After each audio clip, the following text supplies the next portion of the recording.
In this film, I'm looking at some of the main standout products and demos at the 2020 Bristol HiFi Show. This is one of the UK's premier hi-fi shows on the calendar year, and it's a nice city to visit too. If you like technology, go and have a look at one of the Concords at Filton Airfield. This is where they made the Concords back in the 1970s.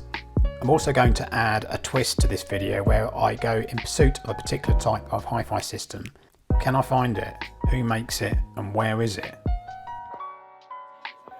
GIK Acoustics make sound absorption panels. In lay terms, these are basically panels that trap unwanted frequencies, so it could be bass bloat from speakers that are positioned in corners. What I noticed visiting this stand is that aside from having a purpose, these panels actually have an incredibly standoutish look in a designer way and add to the appearance of your room with their cut-out wood appearance and contrast. They also add photos and art to the panels, if you like. Hi-Fi racks make lovely bespoke furniture that is of a quality that you'd expect if you, went down your local furniture maker. They're known for producing their podium racks, which are like modular racks with tiers that you can add extra layers to. I met Bradley, the owner, when I went down there, and he's a really nice guy and easy to deal with, so I recommend them on that basis. I'm actually expecting some delivery of some stands from them soon to use with some Totem Kin Play speakers that I'm appraising at the moment, so watch this space. I spent some time interviewing Stephen of Inuos regarding the new Phoenix USB reclocker. You can check out my video in the end screen link to this video, and I also give my thoughts on sound quality with the A to B demo they were doing at the show with some Dan Clark Eon 2 headphones. You don't go to any hi-fi show without poking your nose into what Chord Electronics are doing. I know that from experience. They had the Hugo TT2 DAC and M Scaler, both of which I've reviewed on my website. Check it out. There's also the new 2Go, which is a streamer add-on module for the Hugo 2 DAC and headphone amp.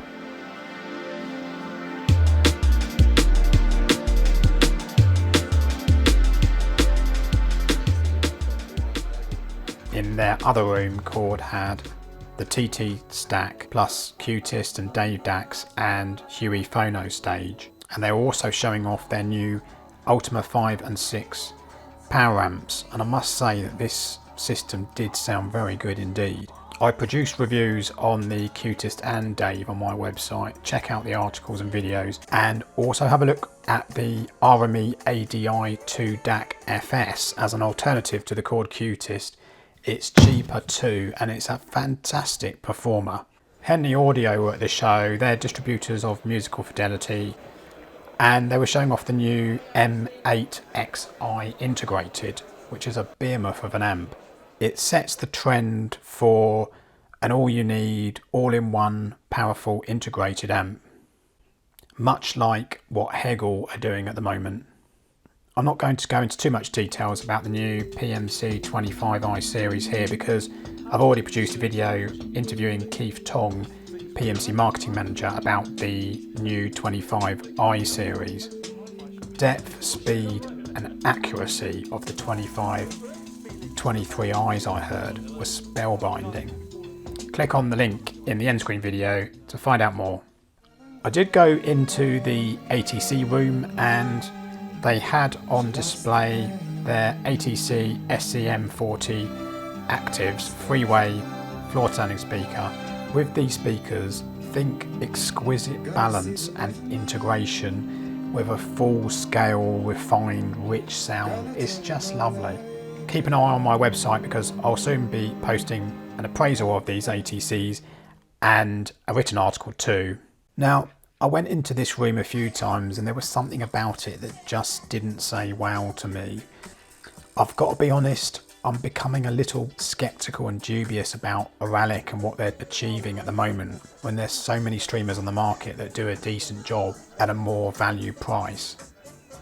Raspberry Pi based streamers spring to mind, particularly those being made by Alu.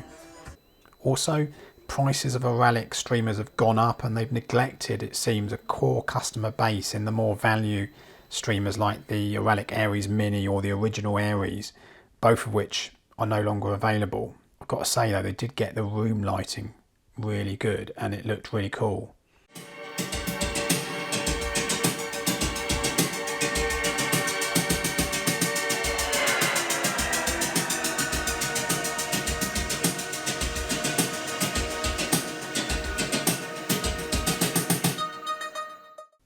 I went into the Sony headphones room to try out their 360 Reality Audio Bluetooth headphones.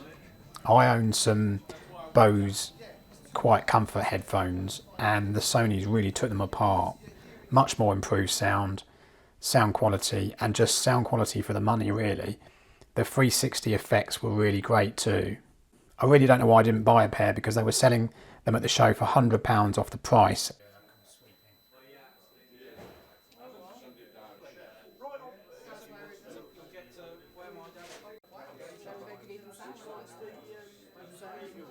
Ski boots.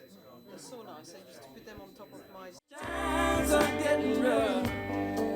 'Cause no matter what I do, I even pray.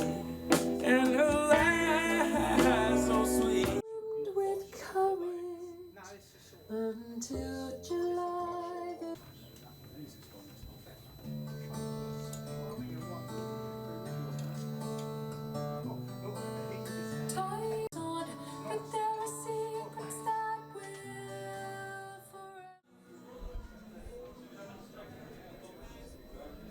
It's coming towards the end of the Bristol HiFi Show and I'm in search of, whilst it's very quiet, a hi-fi system between £1,000 and £2,000. Ideally speakers, amplifier, streaming, but no more than £2,000.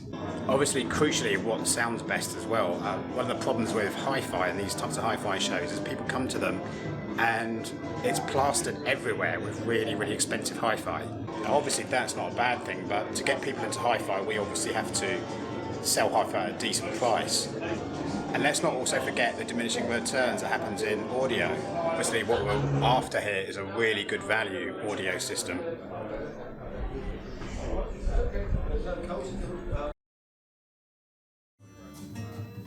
The first system at £2,000, exactly comprising a quad amp and Dali speakers, was unfortunately not playing anything to be able to reckon it. Similarly, Inuos had a Zen Mini Mark III, which has a digital output of course, and some Acoustic Energy AE1 Actives, which have a digital input. Total system price £1,900, but again, this system wasn't playing to be able to test it. We were really getting somewhere with this system put together by Henley Audio, and I'm not even a turntable person as well, lol. It had extremely nice tonality and just a roundedness, good detail and decent dynamics as well. I think this is the correct model of turntable, albeit I didn't get the chance to write it down. Only one of the phono stages was being used, of course.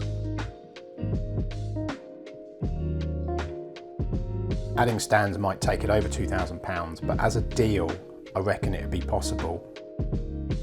The thing is too, if you went for a modest streamer with these speakers and this amp, it would only be a system marginally over £1,000.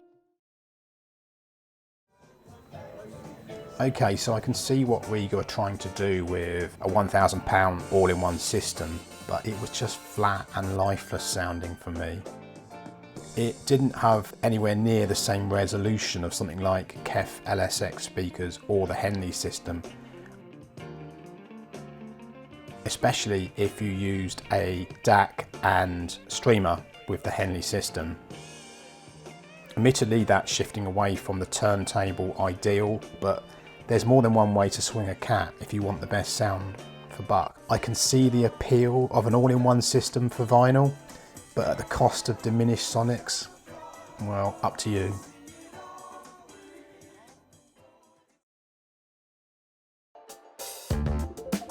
This is definitely the system I'd go for myself. A £1,000 streaming Marantz amp. It just had a relatively edgy sound, dynamic, detailed, just a great electronic music replayer.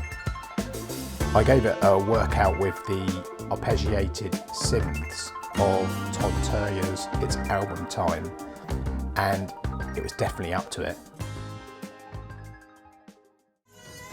The Harman Kardon large Citation floor standing speakers were okay. I like the consumer friendly credentials of this lineup, and who can't like that? But to be fair, they just didn't have the same resolving and dynamic capabilities of the Definitive Audio or Caplish musical fidelity systems, unfortunately.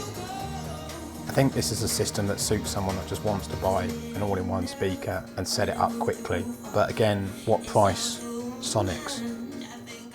It's actually a pretty difficult one, but it's a toss-up between a Marantz and Definitive Audio setup and Caplish and musical fidelity from Henley Audio. Now obviously these are hotel rooms and you're not going to get perfect sound, but I'm basing it on what is the best as I come across. So a hi-fi system that appeals to someone that's not heard hi-fi before at that type of price and wants to get into it. Now I say best, and obviously people will have their own tastes. The turntable system is going to be more relaxed than the Marantz, but for a first foray into very good audio, they are both very good indeed. So I'm actually going to give first prize to both of them. I just wish that these types of systems were promoted a bit more, and if you looked at and visited this show, you could be forgiven for thinking that they aren't so much, because they were relatively hard to find and you had to go in search of them and you had to find them and seek out them. They were actually in far corners of the show. Anyway, thanks for supporting my channel and watching this video. I hope you like what I've put together. Shows and videos and web support are expensive, so please visit my Patreon page and help support my project at Credible and Balanced Audio Reviews.